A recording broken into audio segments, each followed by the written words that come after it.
First reading, Genesis chapter 2 verse 7 to 9 and chapter 3 verse 1 to 7.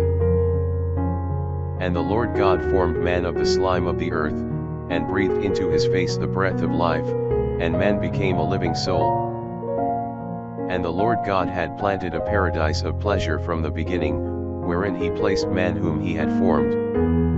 And the Lord God brought forth of the ground all manner of trees, fair to behold, and pleasant to eat of, the tree of life also in the midst of paradise, and the tree of knowledge of good and evil.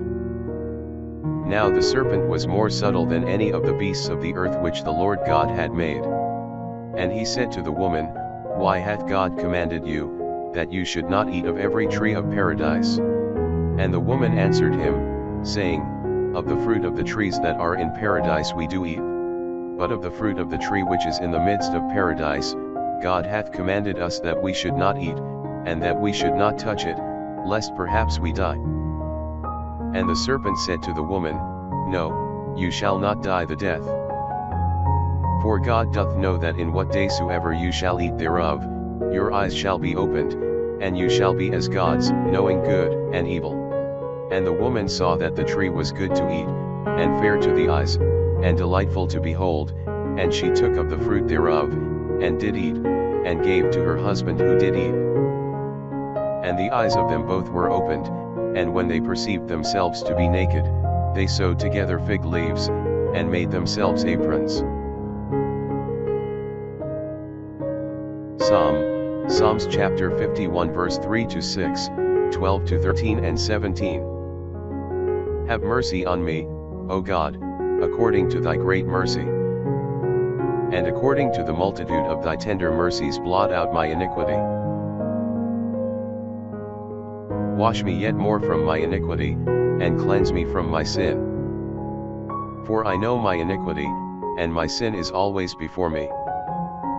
To thee only have I sinned, and have done evil before thee, that thou mayst be justified in thy words and mayst overcome when thou art judged.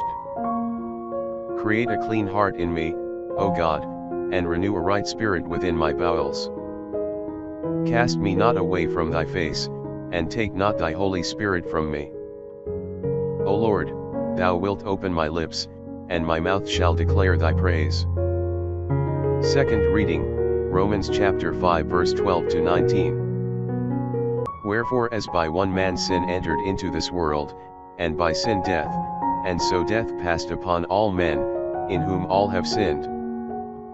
For until the law sin was in the world, but sin was not imputed, when the law was not.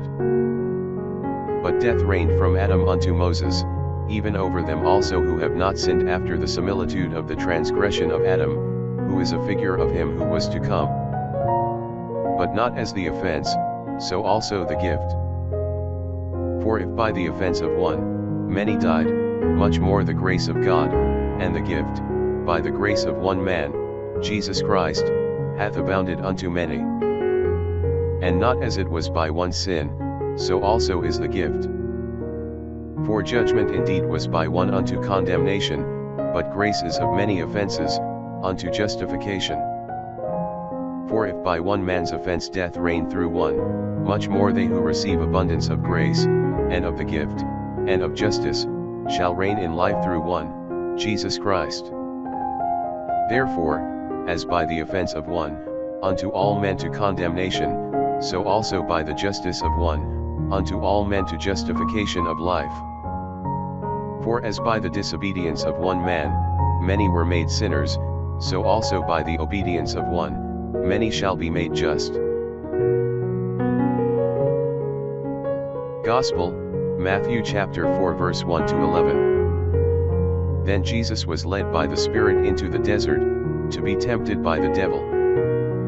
And when he had fasted 40 days and 40 nights, afterwards he was hungry. And the tempter coming said to him, If thou be the Son of God, command that these stones be made bread. Who answered and said, It is written, Not in bread alone doth man live, but in every word that proceedeth from the mouth of God. Then the devil took him up into the holy city, and set him upon the pinnacle of the temple. And said to him, If thou be the Son of God, cast thyself down, For it is written, that he hath given his angels charge over thee, and in their hands shall they bear thee up, lest perhaps thou dash thy foot against a stone. Jesus said to him, It is written again, Thou shalt not tempt the Lord thy God. Again the devil took him up into a very high mountain, and shewed him all the kingdoms of the world, and the glory of them. And said to him, All these will I give thee, if falling down thou wilt adore me. Then Jesus saith to him, Begone, Satan, for it is written, The Lord thy God shalt thou adore, and him only shalt thou serve. Then the devil left him, and behold angels came and ministered to him.